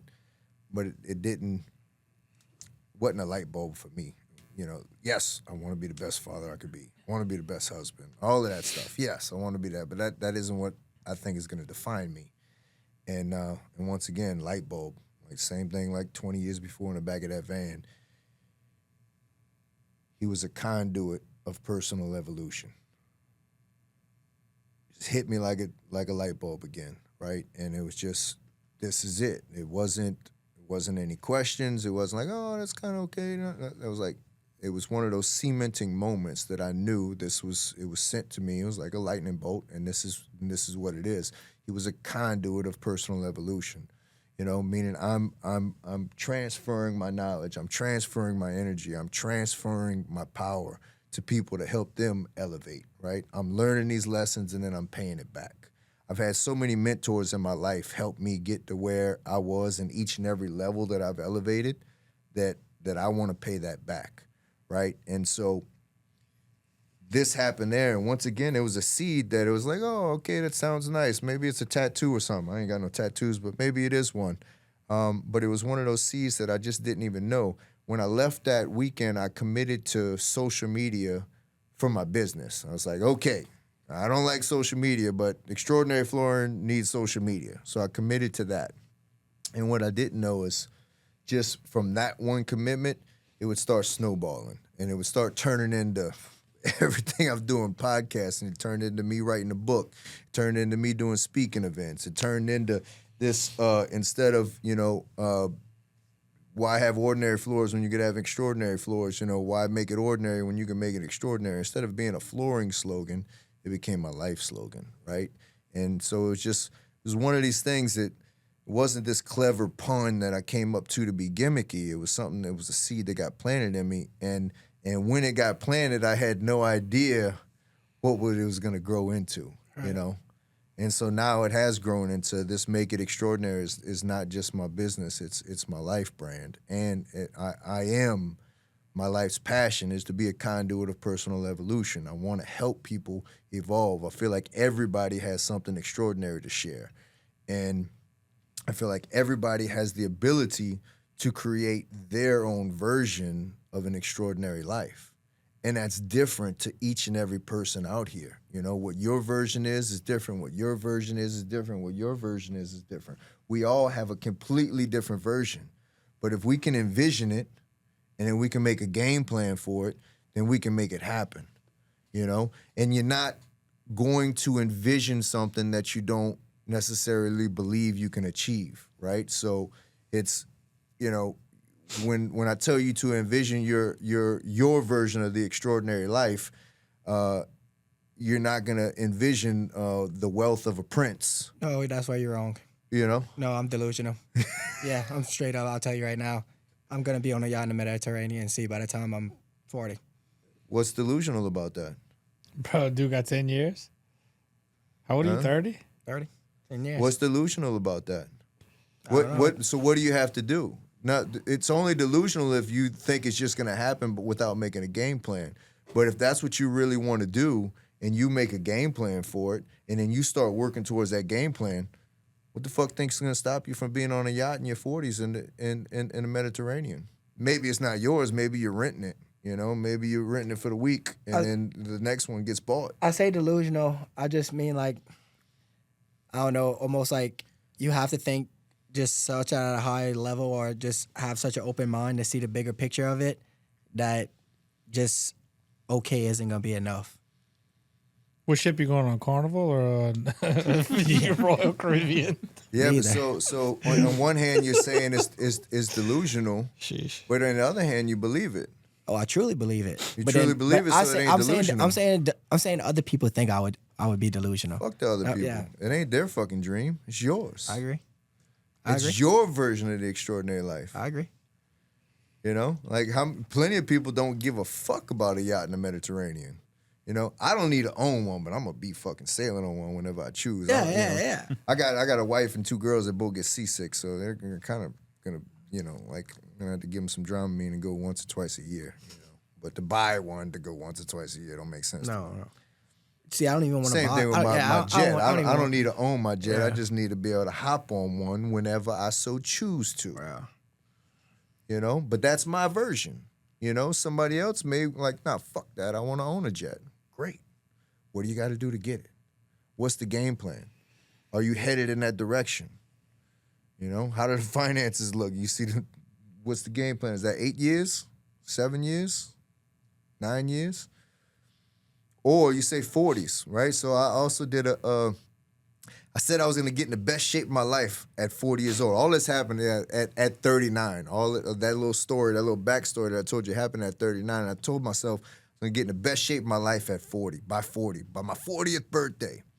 And I lost 25 pounds, and we went on a trip to Cancun with all my fucking friends, and I put 20 of the fucking 25 pounds right back on, right? Because what do you do in Cancun with all your friends? Drink and eat and party and all of this stuff.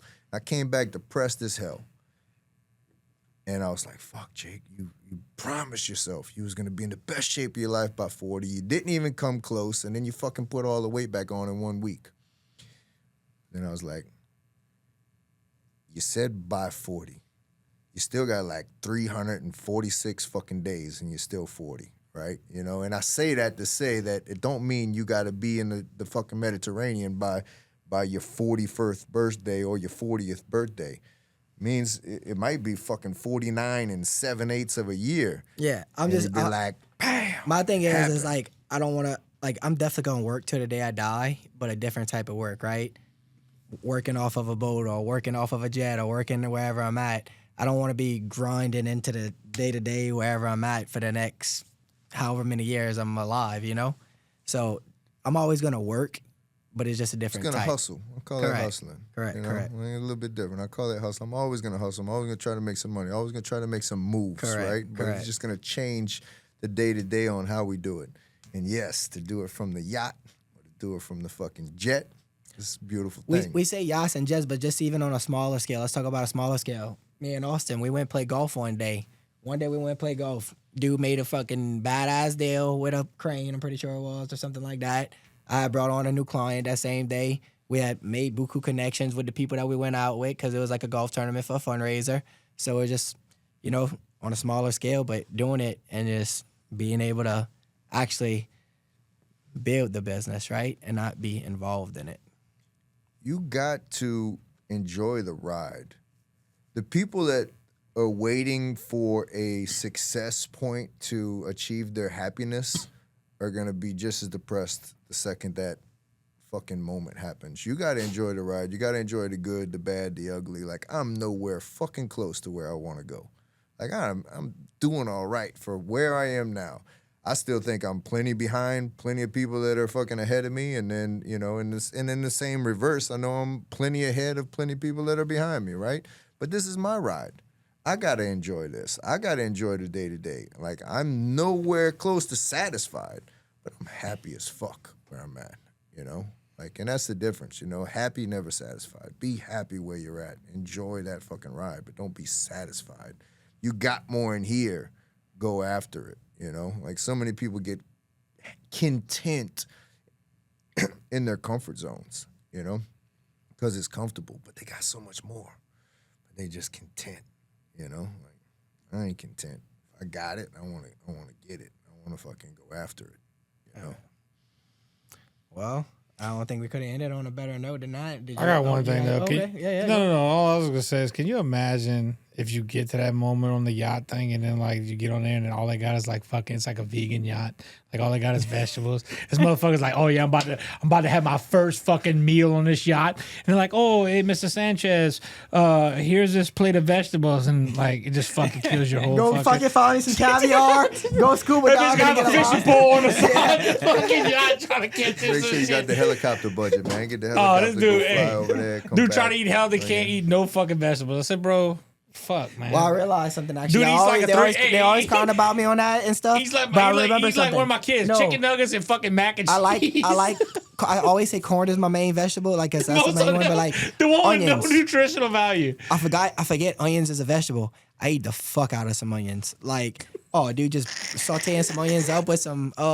What's funny about that? Onions is a vegetable. Because he's You- looking you at you asked like you how- got a you dick asked on your how he's- forehead because he's. You asked how he's delusional. How much time y'all got left in that weight loss challenge, and he still thinks he can win? Look, bro, that's a whole nother story. So I know onions are a vegetable, but I have never heard anybody in the nutritional space give me like nutritional facts about like how good onions are. Look, So look. I don't know how much help they are for you, bro. Like They do a it lot. might be the lettuce of They vegetables. do a lot. What are they? You know? Please spend some facts Oh, on that. they boost your testosterone. No, I'm serious. No, I mean, I'm at the They fact better check than that, but Funyuns. yeah, You know, I can tell you yeah. that. They better No doubt. than Funyuns. Yeah, they're better than Then they're not high calorie. Like a whole onion is sure. on like 40 calories. Just like not the onion mums or anything. Don't get like the he's onion not- mums or the onion rings. You know, those He don't only count. counts the onion. He doesn't count the fry. onion fry. I don't even know. No, I don't eat that shit. It's nasty. Let's go ahead. Look at that camera right there. And let's he's like, tell look, let's everybody. get off this. Let's end this motherfucker. Let's tell everybody where they can find you at. Social medias, the whole 9 yards, and anywhere that you want. Tell them phone number, whatever you want to give out. Yeah, I mean the real thing is Extraordinary Flooring. Anybody, especially since this is Louisiana based, we do all things polished concrete, resinous coatings, commercial, residential, all of the above. We do Extraordinary Flooring. Real Jacob Lawson is where you can follow me personally if you want to get involved in the Extraordinary Core, which is our leadership group where we focus on men that are trying to elevate in health, wealth, relationships, and purpose. That's what we do. That's my life's work. That's my purpose. So real Jacob Lawson is the main one, and extraordinary flooring is the other. Hell yeah. Appreciate you coming on the pod, man. Great. you, brother. Absolutely. Thank you. Great Thank you. stuff. Remember, guys, don't make it ordinary, make it extraordinary. There you go. What a little end cap right there. Don't need no shovel, hand the dirt with